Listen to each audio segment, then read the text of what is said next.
రాష్ట్రంలోని ఉద్యోగుల, ఉపాధ్యాయుల, కార్మికుల పెన్షన్ల సమస్యల పరిష్కారానికి రాజీ లేని పోరాటం చేస్తామని టీ ఉద్యోగుల జేఏసీ రాష్ట్ర చైర్మన్ టీఎన్జీఓల రాష్ట్ర అధ్యక్షుడు మారం జగదీశ్వర్ అన్నారు. ఆదివారం జిల్లా టీఎన్జీఓల సంఘం ఆవరణలో మొదటిసారిగా జగిత్యాల జిల్లా కేంద్రానికి వచ్చిన జగదీశ్వర్ ను టీఎన్జీఓ జిల్లా అధ్యక్షుడు భోగ శశిధర్, జిల్లా కార్యదర్శి నాగేందర్ రెడ్డిల ఆధ్వర్యంలో జిల్లాలోని ఉద్యోగ, ఉపాధ్యాయ, కార్మిక, పెన్షనర్ల సంఘాల నేతలు ఘన స్వాగతం పలికారు. అనంతరం ఆయన విలేకరుల సమావేశంలో మాట్లాడారు. 10 ఏళ్లుగా పెండింగ్ లో ఉన్న సమస్యల పరిష్కారం దిశగా కార్యాచరణ రూపకల్పనకు 15 మందితో రాష్ట్ర స్థాయిలో స్టీరింగ్ కమిటీ ఏర్పాటు చేశామని గుర్తు చేశారు. గత ప్రభుత్వం ఉద్యోగుల స్నేహపూర్వక సర్కారు అని చెప్పి చివరకు సంఘాలు నిర్వీర్యం చేయాలని చూసిందని, 1వ తేదీన వేతనాలు కూడా ఇవ్వలేదని అన్నారు. కొత్త ప్రభుత్వం 1వ తేదీన ఉద్యోగులకు వేతనాలు, పెన్షనర్లకు పెన్షన్లు ఇస్తున్నందుకు కృతజ్ఞతలు తెలిపారు. ఏపీలో పనిచేస్తున్న తెలంగాణ ఉద్యోగులను తిరిగి తెలంగాణకు తీసుకువచ్చేందుకు చర్యలు తీసుకున్న ముఖ్యమంత్రి రేవంత్ రెడ్డికి ఈ సందర్భంగా కృతజ్ఞతలు తెలియజేశారు. పెండింగ్ డిఏలు, పీఆర్సీ అమలు, నగదు రహిత వైద్య సేవలు, 317 జీవో, సిపిఎస్ రద్దు, ఉపాధ్యాయులకు ఏకీకృత సర్వీస్ నిబంధనల అమలు, పెన్షన్లకు డైరెక్టరేట్ ఏర్పాటు వంటి 36 సమస్యల పరిష్కారానికి పోరాడతామని ఆయన ఈ సందర్భంగా గుర్తు చేశారు. మరి అన్నగారి ప్రోగ్రాం ఒక పెద్ద ఎత్తున చేద్దాం, పెద్ద ఎత్తున అంటే దాదాపు ఒక 200 మంది ఉద్యోగులతోని మరి కొండగట్టు కాడ పెద్ద ప్రోగ్రాం చేద్దాం అనుకున్నాం. కానీ కొన్ని కారణాల వల్ల, ఎందుకంటే అన్నవారు మరి ఇటు ఉద్యోగులు, ఆంధ్ర ఉద్యోగులను తెలంగాణకు రప్పించడం కోసం అయితేంది, లేదా మన డిమాండ్ల పరిష్కారం కోసం అయితేంది, ప్రతిరోజు మరి సెక్రటేరియట్లోనే ఒక క్షణం తీరిక లేకుండా మరి వాళ్ళ బిజీ ఉండడం వల్ల రాలేకపోయారు. మరి ఈరోజు మనకు ఉన్న సంఖ్యలో అయినా సరే అన్నగారు టైం ఇచ్చి ఈరోజు వచ్చినందుకు అన్నకు మనకు ఉద్యోగుల పక్షాన ప్రత్యేకంగా కృతజ్ఞతలు తెలుసుకుంటూ, మరి మనకి ఏదైతే ఇన్ని రోజులు అటు తెలంగాణ గవర్నమెంట్ అంటే ప్రత్యేక తెలంగాణ సాధించుకున్న తర్వాత గత 10 సంవత్సరాల కిందట ఉన్నటువంటి గవర్నమెంట్కి మనం సహకరిస్తూ పోయినాం. కానీ గత లాస్ట్ 5 సంవత్సరాలు వచ్చి చాలా మనకు పెండింగ్లో ఉన్న బిల్లులు కానీ, ఇతరత్ర పిఆర్సీ కానీ చాలా వరకు ఉద్యోగులకు నష్టం కలిగేటువంటి రీతిలో 1వ తారీఖు జీతం రాకుండా అసలు జీతాలు రాని పరిస్థితిలో కూడా ఉన్నటువంటి పరిస్థితులను ఎదుర్కొన్నాం. గడ్డు పరిస్థితులు కూడా ఎదుర్కొన్నాం. మరి మళ్ళీ ప్రభుత్వం మారింది. ఈ కొత్త ప్రభుత్వం కూడా మరి ఎన్నో వినతి పత్రాలు మనం సమర్పించుకున్నాం. పెండింగ్ బకాయిలు అయితేంది, డిఏలు అయితేంది, పిఆర్సీ అయితేంది, ఇతరంతా ఏవైతేంది, మనకు ఉద్యోగుల ట్రాన్స్ఫర్లో అయితేంది, లేకపోతే లాస్ట్కు మనం 317 జీవో అయితేంది, ఇలాంటి సమస్యలు చాలా ఉన్నాయి. మరి వాటి గురించి ప్రతిరోజు అన్నిత్యం అన్నవాళ్ళు, మరి మన కార్యదర్శి, ఇతర సెంట్రల్ వర్గాలు అక్కడ ఉన్నటువంటి అందరూ కూడా ప్రతిరోజు అనిత్యం మరి సెక్రటేరియట్ అయితేంది, మినిస్టర్లు అయితేంది. తెలుసు జేఏసీ చైర్మన్ అంటే దాని యొక్క విలువ, దాని యొక్క ప్రతిభ ఏంటి అనేది. తెలంగాణ ఉద్యమం అనేది ఉద్యోగస్తులందరూ కూడా ఒక తాటిపై నిలబడి తెలంగాణను సాధించుకోవడానికి చేసినటువంటి ప్రయత్నంలో జేఏసీ అనేది చాలా ప్రముఖమైనటువంటి పాత్ర కలిగింది. ఆ రోజు జేఏసీ చైర్మన్ ఉన్నటువంటి స్వామి గౌడ్ గారు, తర్వాత మళ్ళీ ఇప్పుడు మన అన్న జగదీశ్వర్ అన్న మనకు చాలా ఆప్తుడు, దగ్గరవాడు, మన జిల్లావాడు. వారి నాయకత్వంలో మనందరం కూడా ఎప్పుడు ఏ పిలుపునిచ్చినా కూడా చేయడానికి మనందరం కూడా సిద్ధం కావాలని, అలాగే మన జగిత్యాల జిల్లా టీజీఓ తరఫున, ఎంపీ మండల పంచాయతీ అధికారుల సంఘం తరఫున, మరియు మా కుల బంధువులైనటువంటి జగదీశ్వర్ గారికి కృతజ్ఞతాభివందనలు తెలియజేస్తూ, అన్నగారు మీరు మన ఉద్యోగుల సమస్యల విషయంలో మనకున్న సమస్యలన్నీ కూడా మీకు తెలియంది కాదు. వాటి విషయంలో మీరు ఎలాంటి నిర్ణయం తీసుకున్నా కూడా మేము ముందుండి మీకు చేదోడు వారిగా ఉండి మీకు థ్యాంక్ యూ. మా సంఘం తరఫున కూడా వారికి ఆర్థిక శుభాకాంక్షలు తెలుపుతూ ఉన్నాం. మరి గతంలో అందరికంటే కూడా భిన్నంగా మరి మీరు ప్రవర్తిస్తారు, మీరు ఉద్యోగుల సంక్షేమం కోసం కృషి చేస్తారనే అందరూ కూడా మన రాష్ట్ర యావత్తు కూడా మరి వాళ్ళందరూ కూడా భావిస్తూ ఉన్నారు. అంతేకాకుండా మరి ఎన్నడూ గతంలో ఈ అధ్యక్ష కార్యదర్శులకు, రాష్ట్ర అధ్యక్ష కార్యదర్శులకు వాళ్ళ కదవి కానీ తెలంగాణ ఉద్యోగులు ఆంధ్రాలో ఉంటే వాళ్ళని తీసుకురాలేకపోయారు. మీరు వెంటనే ఆంధ్రాకు వెళ్ళి మరి అమరావతికి వెళ్ళి ముఖ్యమంత్రి చంద్రబాబు నాయుడు మన ప్రధాన కార్యదర్శిగా మాట్లాడి వారిని మన తెలంగాణ వల్ల ఆంధ్రాకి వెళ్ళి తెచ్చి మన తేవడం నిజంగా చాలా సంతోషం. టీజీఓ బాధ్యులు ఉన్న రవిబాబు గారు, పెన్షన్ల బాధ్యులు అశోకన్న గారు, ఇక ఉన్న మా టీచర్స్ మిత్రులకు, క్లాస్ 4 మిత్రులకు, ఉద్యోగ సంఘ నాయకులు అందరికీ, ప్రస్తుత మిత్రులకు, మీడియా మిత్రులకు అందరికీ పేరున నమస్కారం. మరి టీఎన్జిఓలో ఒక జాక్ ఏర్పాటు చేసుకొని ఇలా ఉద్యోగులు, ఉపాధ్యాయులు, పెన్షనర్సు, గెస్టెడ్, నాన్ గెస్టెడ్ అందరు కలిసి గతంలో అయితే తెలంగాణ ఉద్యమంలో అయితే ఎట్లయితే ఒక జేఏసీ ఏర్పాటు చేసామో ఇప్పుడు కూడా అలాగే ఏర్పాటు చేసుకున్నాం. అన్ని సమస్యల పరిష్కార మార్గంగా గౌరవనీయులైన ముఖ్యమంత్రి రేవంత్ రెడ్డి గారిని త్వరలోనే తను కలిసి ఇదివరకు కలిసాం కానీ అధికారికంగా కలవలేదు.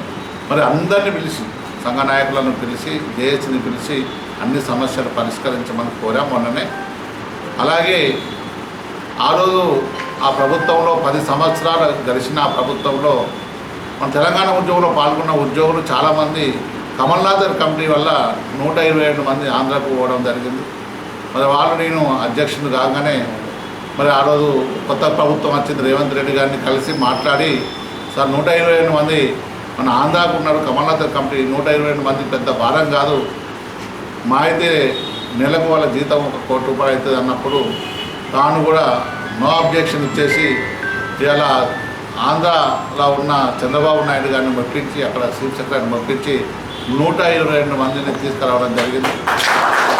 దానికి గౌరవనీయులైన సహకరించిన మన రేవంత్ రెడ్డి గారికి, ముఖ్యమంత్రి గారికి ప్రత్యేక కృతజ్ఞతలను తెలియజేస్తున్నాం. అలాగే ఆంధ్రలో ఉన్న ఏపీలో ఉన్న ముఖ్యమంత్రి చంద్రబాబు నాయుడు గారికి కూడా కృతజ్ఞతలు తెలియజేస్తున్నాం. మరి ఈరోజు అన్ని సమస్యలను పరిష్కరించాలి. మరి ఆ రోజు కాంగ్రెస్ మేనిఫెస్టోలో పెట్టిండ్రు, మేము వచ్చిన తర్వాత 15 రోజులనే అన్ని సమస్యలు పరిష్కరిస్తామని చెప్పారు. మరి అప్పుడు ఉన్నాయి 3 డిఏలు అయినాయి, ఈ ప్రభుత్వం వచ్చినాక ఇంకో 2 డిఏలు యాడ్ అయ్యి 5 డిఏలు పెండింగ్లో ఉన్నాయి. అలా మరి 317 జీవోలో ఉన్న ఉద్యోగులను ఆ రోజు శాస్త్రీయబద్ధంగా విభజించకుండా ఆ జోనల్ వ్యవస్థను ఇష్టమైన సాగు చేసినాం. అప్పుడున్న ముఖ్యమంత్రి గారిని కోరితే ఆయన ప్రదర్శన పెట్టేసి ఇలా మా ఉద్యోగులను చిందర వందరంగా భార్యో దిక్కు భర్తో దిక్కు అలా స్థానికత కాకుండా కొన్ని జిల్లాల మాండలికాలు కూడా ఉంటే కాకుండా ఇష్టం ఉన్నట్టు చేయడం ఆ రోజే ఖండించాం. కానీ అప్పుడున్న నాయకులు గట్టిగా అడగకపోవడం, మరి ఇప్పుడు ఈ ప్రభుత్వం వచ్చింది మీకు తీసుకొస్తానని చెప్పారు. త్వరలోనే 317 జీవుల ఉద్యోగులను కూడా వారి స్థానికత ఆధారంగా తీసుకురావాల్సిందిగా గౌరవనీయులైన రేవంత్ రెడ్డి గారిని సబ్ కమిటీని కోరుచున్నాం. మన బీఆర్సీ ఆ గత ప్రభుత్వం బీఆర్సీ ఇచ్చింది, ఆ బీఆర్సీని కూడా మంచి మెరుగైన ట్రీట్మెంట్ ఇచ్చి ఇలా మాకు బీఆర్సీని కూడా ఇవ్వాలని కోరాం.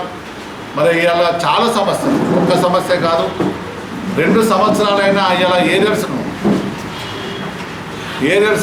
జరుపుతున్నాం. 2 ఇయర్స్ అయినా కానీ ఏరియర్స్ ఇవ్వకుండా పెండింగ్ పెట్టాం. ఆ పెండింగ్ ఏరియర్స్ను కూడా త్వరలోనే రిలీజ్ చేయాలని మనం చెప్పాం. మొన్ననే స్పెషల్ చీఫ్ సెక్రటరీ గారు రామకృష్ణ సార్ని కలిస్తే చాలా మట్టుకు మేము కొడుతున్నాం. ₹1,00,000 ఉన్న బిల్స్ను త్వరలోనే విడుదల చేస్తామని కొన్ని చేసిరు. సార్ మీరు మీ ప్రభుత్వం వచ్చిన తర్వాత రైతులకు ఇస్తే మనకు బాగానే ఉంది మాకు, ఎందుకంటే రైతులు కూడా వాళ్ళ దీనస్థితిలో ఉన్నారు, వాళ్ళు ఆదుకోవాల్సిన బాధ్యత మీ ప్రభుత్వం పైన ఉంది. మరి రైతులు ఈ ప్రభుత్వంలో ఉద్యోగులు కూడా ఒక భాగమే, వాళ్ళు కూడా ఓటర్లే కాబట్టి వాళ్ళకు వచ్చే న్యాయమైన డిమాండ్లను మేము డిమాండ్లు అంటున్నాం. ఎందుకంటే మాకు వచ్చేది జీతాలు, జీతభత్యాలు మరి సక్రమైన టైంకు ఇవ్వాలి, మా డిఎల్ ఇవ్వాలని మేము కోరుతున్నాం. మేము గొంతమ్మ కోరికలేము కోరతలేము. మరి మీరు కూడా మాకు ఇచ్చేసి అందరి ఉద్యోగుల మన్ననలు పొందవలసిందిగా ముఖ్యమంత్రి గారిని కోరుతున్నాం. కొత్తగా వచ్చిన ప్రభుత్వం కాబట్టి మేము కూడా సమయం పాటించాం. 9 నెలలు అవుతుంది. 9 అయితే మీరు అన్నారు ఆగస్టు 15 తర్వాత రైతులకైతే ఎలా అయితే రుణమాఫీ చేస్తామో ఆ రుణమాఫీ తర్వాత మీకే ప్రియారిటీ ఇస్తున్నారు. మరి మీ రుణమాఫీ అయిపోయింది. మరి మీ వచ్చే క్రమంలో ఉన్న బడ్జెట్లో డబ్బులు వచ్చిన తర్వాత మాకు ఇస్తా అని చెప్పారు. దాన్ని కూడా ఒకసారి ఉద్యోగ సంఘాలను పిలిచి మా సమస్యలను అన్నీ తెలుసుకొని ఆర్థికపరమైన కొంచెం లేట్ అయినా పర్వాలేదు, కొన్ని ఆర్థికపరమైన కాని ఉన్నాయి. ఇలా హెల్త్ కార్డులు మా పెన్షన్లు అయితే రోజు ఎన్నిసార్లు ఫోన్ చేస్తున్నారో, ప్రభుత్వం ఇచ్చే ప్యాకేజీ తక్కువ ఉంటుంది, లక్షల దావకాల్లో మనం కట్టవలసి వస్తుంది. మరి దాన్ని కూడా హెల్త్ కార్డు ఆ గత ప్రభుత్వం మీరు ఎంప్లాయీస్ ఒక 500 ఇవ్వండి, మేము ఒక 500 ఇస్తాం, నెలకు 1000 రూపాయలు అవుతుంది, సంవత్సరానికి 12,000 అవుతుంది. ఒక మంచి ప్యాకేజ్ తీసుకొని కొన్ని కార్పొరేట్ హాస్పిటల్ని తీసుకొని ఆ హాస్పిటల్లో మనకు ఒక ప్యాకేజ్ తయారు చేసుకుందామన్నాం. ప్రభుత్వం నుంచి 6 అలాగే మీ ఉద్యోగ సంఘం నుంచి 6 ఇవ్వమని చెప్పిండ్రు. అప్పుడు కూడా ఒక కమిటీ వేసిండ్రు.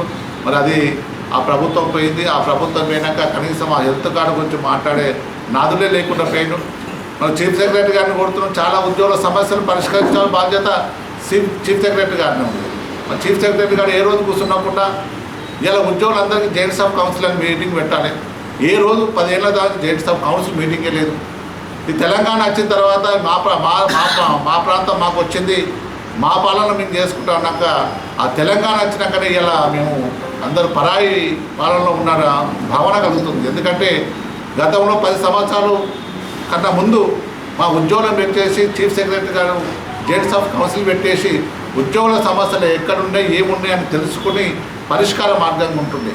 జిల్లాలో కూడా జిల్లా కలెక్టర్ పెడుతుంది. అటువంటి అనవాయితీ లేకుండా పోయింది. ఆఖరికి వస్తే ఏమవుతుందంటే రికగ్నైజ్ అసోసియేషన్లే లేవనే స్థితికి తీసుకొచ్చిన ఈ ప్రభుత్వాలు తీసుకొచ్చినాయి. ఏ ప్రభుత్వమైనా మేము ఏ ప్రభుత్వాలకు తొత్తులం కాదు, దగ్గర కాదు. ఏ ప్రభుత్వం ఉంటే ఆ ప్రభుత్వం ఉన్న స్కీములను దగ్గర తీసుకుపోతాం, ప్రభుత్వ ఉద్యోగుల దగ్గర తీసుకుపోతాం, ప్రజలలో తీసుకుపోతాం. మీ ప్రభుత్వానికి మంచి పేరు వచ్చేటట్టు, మా అనుకున్న మన ప్రభుత్వానికి మంచి పేరు వచ్చేటట్టు మేము కృషి చేస్తాం. కానీ మాకు వచ్చే న్యాయమైన అని దాదాపు చాలా పెండింగ్స్ ఉన్నాయి. మీరు అవన్నీ ఇచ్చే బాధ్యత మీరు తీసుకోవాలి. మీరు మా బాధ్యత తీసుకోండి. మిమ్మల్ని ఈ ప్రజలను మిమ్మల్ని కన్నబిడ్డ ప్రజలకు అన్ని సేవలు చేసినందుకు మా ఉద్యోగులు ఉన్నారు. ఎక్కడైనా మా ఉద్యోగులు తప్పు చేస్తే మీరు శిక్షించండి. కానీ కొందరు కావాలని చేసి వాళ్ళ మీద దుష్ప్రచారం చేసేసి ఇలా అక్రమాస్తులు కలిగి ఉన్నారని చాలామంది మీద కేసులు పెడుతున్నారు.